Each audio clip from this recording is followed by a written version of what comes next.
Hey, what's up everyone?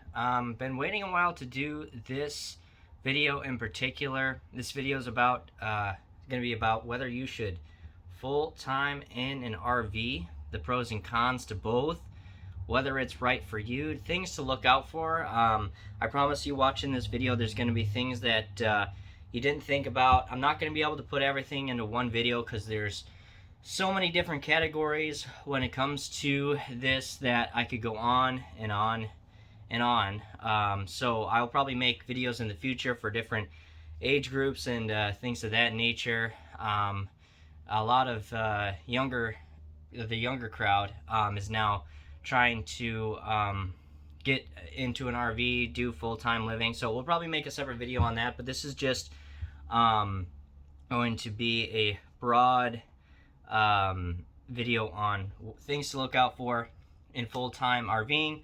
Should you do it? Pros and cons, what to look out for. So number one is selecting the right RV. That seems like a pretty obvious thing, but there's a lot of different things that you have to look out for. The best thing that you can do before you full-time in an RV, especially if you haven't owned an RV. This is especially to the people who have not owned an RV and you're looking to go from not owning an RV to full-timing in an RV. It's very important that you get out. There's going to be somebody in your state, in your area, that rents out RVs, even if it's like an individual. Okay, usually a business. We have a business here called Cruise America. They rent out RVs. You can go rent them out for a certain period of time. It's not like cheap or anything, but I promise you, you're gonna want to go out, rent an RV, rent maybe. You're gonna bring. What's gonna happen is you're gonna get that RV. You're gonna go out, go camping in it.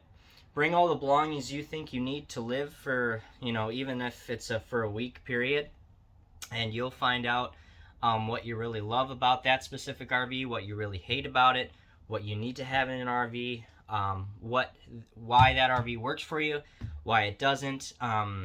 That's number one, is finding the right RV and testing out an RV to make sure that, forget even testing out the right RV, testing out to make sure that you even like RVing, okay? Especially if you haven't owned an RV before. Going out, renting an RV, and trying it out for the first time. You may find out that you don't like it. So it's very important that you go out there and you rent an RV and try that out. So with that, also, for number one, is that when you full-time in an RV, understand that basically everybody watching this video is probably, if you're not living in you're probably not living in full-time in an RV right now. Chances are you're living in an apartment or a condo or a house. An apartment or a condo or a house, if you have 1,000 square feet, if you have 1,500 square feet, 2,000 square feet, all that square footage is going to be twice as much as you'll ever have, even in a big RV. Okay, even in a 40-foot diesel pusher, you're going to have more space, a lot more space, almost double the space in an apartment complex, regardless of a house, if you're in a house, than you ever would in an RV. So you need to definitely acknowledge that half of the belongings that you have, unless you have a permanent residence or storage or something like that where you can put all those items, that you're going to be left with half of the storage no matter what. And this is on a good note, that if you have something that can hold half of the stuff that your apartment or house can hold, you're basically, no matter what, you're going to be cutting some things out that you thought that you need, that you don't need, because when it comes to full timing, space and storage are a huge one, and having enough room for the stuff that you need versus the stuff that you want is going to be basically a big thing. So that's something that you have to think about. A lot of what people kind of think about too is whether right now, with the way that the housing market, rental market is, you see a lot more people trying to go full-time in an RV because they think that it will be more affordable. So this can be true, but it also cannot be true. I would say relatively it can be, but there's a lot of expenses you don't think about when buying an RV. A lot of people think that you purchase an RV and then you just have that monthly payment. Well, RVs, they have the cost of fuel, they have the cost of maintenance, which is going to be more than you'll have actually probably ever, especially for an apartment, even in a house. You'll probably have more maintenance in an RV than you will in a house. So you will have those items. You'll also, the most important thing and people don't think about is parks and parking in certain places, having those hookups.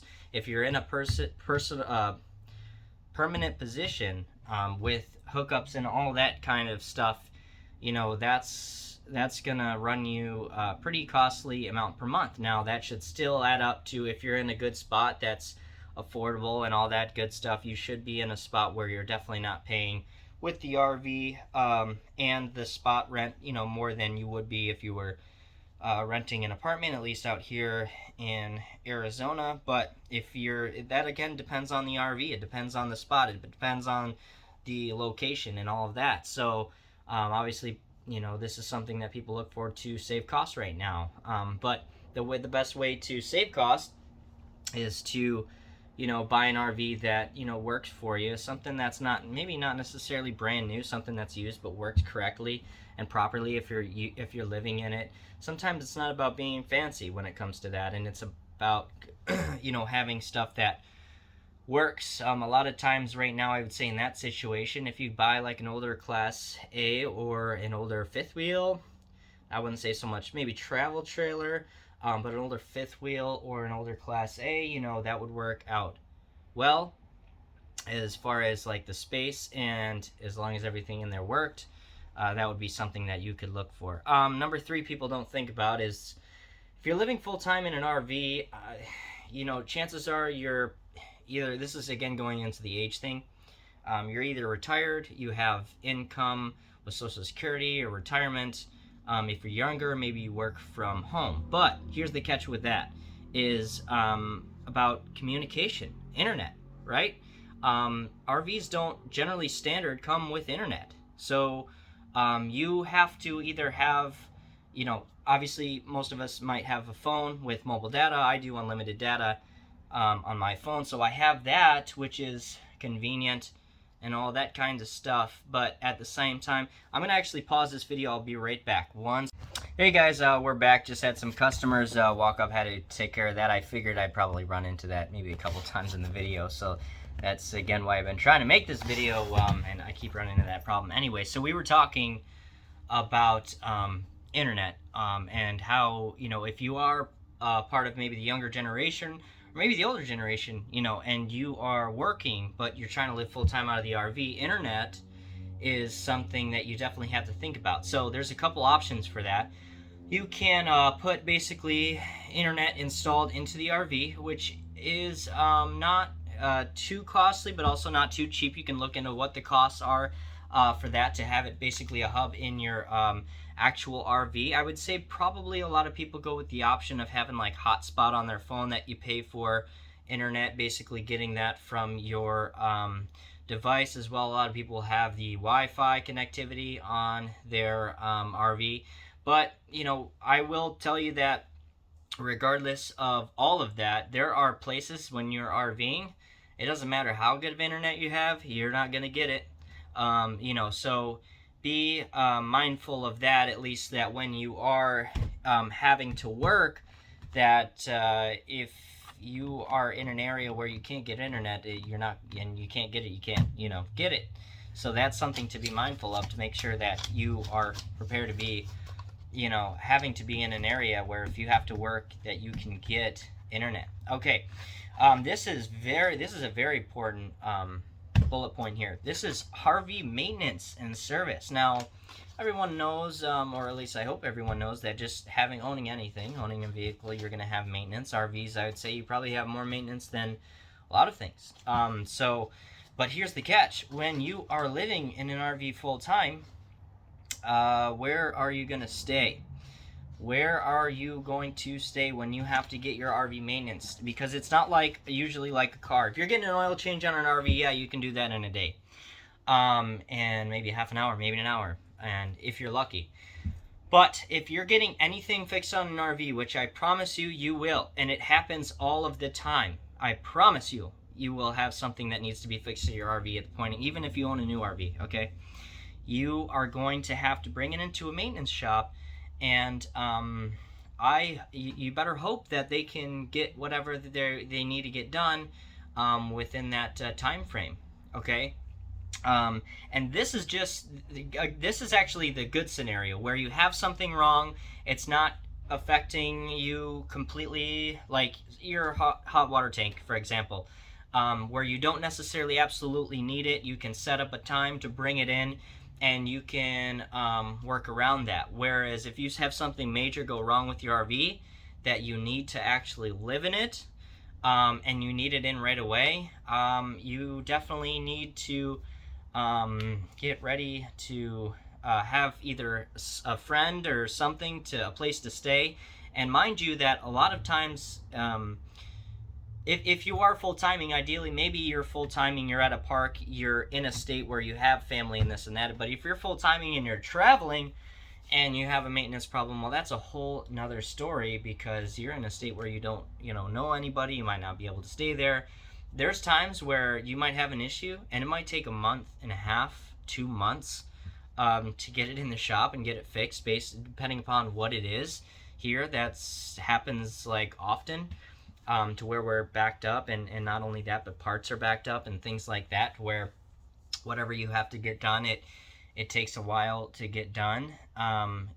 So that's something that you have to really think about, is if you are full-timing and you're especially if you are traveling, is the maintenance. And if something goes wrong with your RV, that it's not like you have a car, right? You have a car, something goes wrong, somebody drives you to work. You have another car, you take an Uber, you're close to work. If something goes wrong with your RV and you're living in it, it's not fun. Trust me, especially if it's something that needs to be fixed right away. So you at least have to think about that, and think about, if you are full-timing, if you're in an area or a state and you're permanently there, then that's a little bit of a different story. But it will happen. You will have something that needs to be repaired in your RV, and you'll have to take it in. You won't be able to use it for a certain period of time. Okay, this is going to be the last, I think, bullet point for this video, until I make another one about this, because I could go on and on about this all day. Is that when you are going to make a purchase and you have decided that full-timing is for you and you want to make a purchase, make sure that when you go to the bank that you do not tell them that you are full-timing. It is very important that you do not tell them that you are full-timing and that you are buying this RV as a luxury item, because if you tell the bank that you are full-timing, they will not give you a loan, because RVs are actually never sold or to a bank lived in ever as the RVs are never a full-time living thing, even though people always use them for that.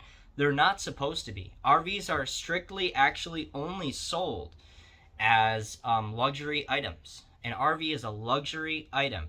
It is not supposed to be lived in, even though people do, and you can live in them without a problem. And it's a lot of what people do. When you go to the bank, when you get a loan, you cannot tell them that you are living in an RV full time. Also, if you have decided that you're going to live in a full RV full time, you should definitely buy your RV before you leave your apartment, before you leave your home, before you leave your condo, or whatever it is, wherever you live. The reason being is that the bank wants to see where you live and your permanent residency. If you unless you sell your home and you can buy the RV in full, and then the whole loan situation isn't a problem, then that's fine. But you know, when you go to get a loan, you know, they do not see RVs as living full-time living items. They are only luxury items. So it's very important that you have a place of residency when you go to get that RV loan. The only last thing I could think of right now to add on just to this bullet point, which doesn't have to do with that, is like pets too. If you're a person with pets, you have bigger dogs, bigger cats, or not bigger cat, I don't know, maybe you have a bigger cat. Cats, dogs, what have you, and you're used to having, the outdoors for them. Your pet, first of all, may not like being in an RV. Finding out if they like being in an RV, if they're, potty trained to go outside instead of go inside, if on a pad or what have you, things of that nature. So that's a whole nother topic, a whole nother section. So I will make another video about full timing, because there's so many different, like I could probably make a video on each one of these different sections, but this is just to give you a good idea of what to think about, what to look out for when you are actually trying to go full time and make a decision about going full time in an RV, from living in an apartment, in a home, anything like that. So if you guys like the video, leave a thumbs up. If you haven't subscribed to the channel already, do so. I make videos like this all the time, at least when I have time and I don't run into customers in the middle of my videos like I did in this one. So let me know with a thumbs up if you like the video. Comment down below if you have any questions. I will also leave an email down in the description below if you want to email me directly and ask a question. I love to help you out. So as always, thanks for watching, and we will see you next time.